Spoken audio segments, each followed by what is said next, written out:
Hey folks, it's Nick Granville. So this is the Fender FR-10. So I'm just miking it up with a E609, pretty standard kind of guitar mic. It's probably not the best mic for this application, but you get the idea. I really like this thing. I've only had it, I picked it up yesterday. It's just a loaner. It's not actually mine. I'm considering buying one. I've been waiting for one for ages. This is the 10-inch version. It's got a 10-inch speaker. Controls along the top of volume, treble, middle, bass, and a cut control. The cut's probably the most useful. Cut kind of deals with the high end. So if you come into a room, it's feeling a little bright, you just cut it a little bit rather than having to deal with EQ with treble, middle, or bass, that kind of stuff. You can set that as needed. Says it's on the tag, it says it's 1000 watts, a 10-inch custom woofer, a 1-inch high frequency compression driver, whatever compression driver means, 3-band active EQ with high cut control, tilt back legs, right, so you can tilt it back and point it up at you. How good is that, right? Should just do that on all of these things. Lightweight plywood enclosure. It is really light. You can pick it up with one hand, no problem. It's a really great little thing. People have talked about the amount of hiss these things have. I mean, you can hear people out on the road louder than you can probably hear that, right? Can you hear any hiss? I mean, it's pretty damn quiet. It's quieter than my tube amps. It's quieter than my head rush, which I have a little head rush 8-inch. I have a little Laney. FR. This is quieter than all of them. It seems to be pretty good. Does it sound good?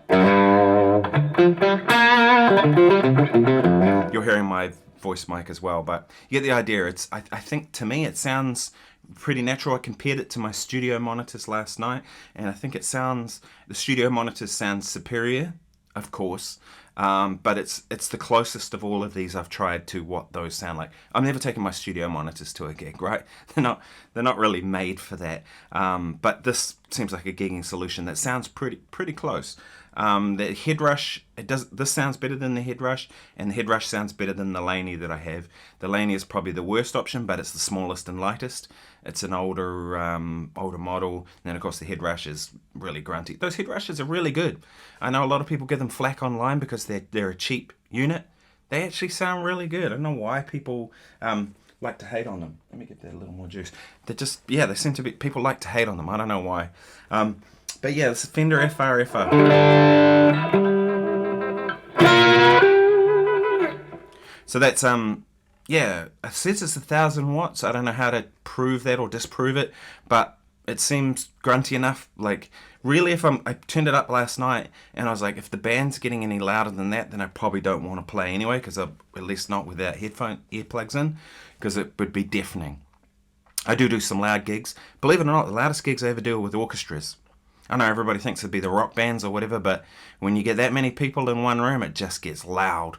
It's good, but it gets loud. 94 people and everybody's like, percussion, brass, the whole lot. So anyway, this is the Fender FR-10.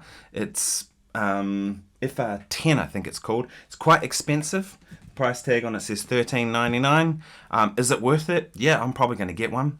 There is a 12-inch version.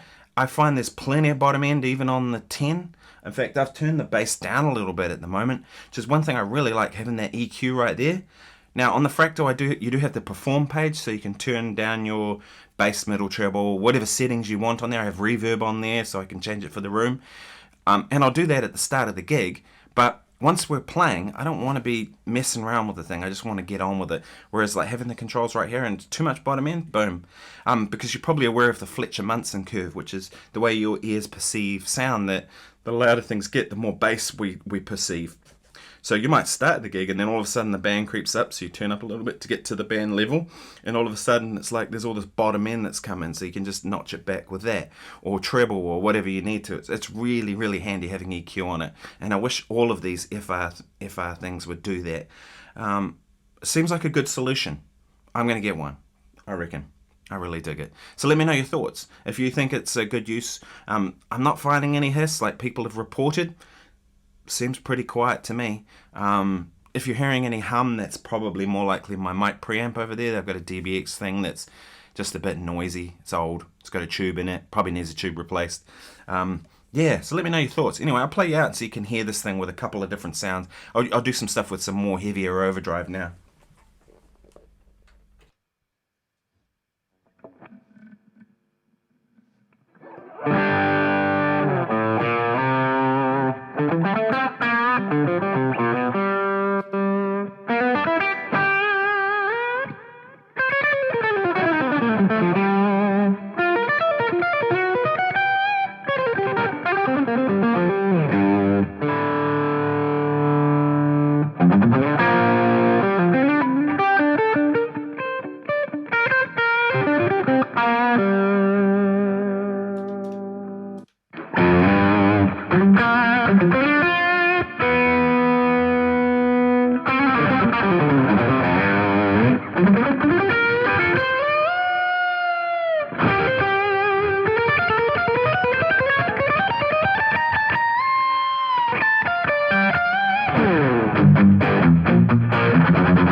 Thank you.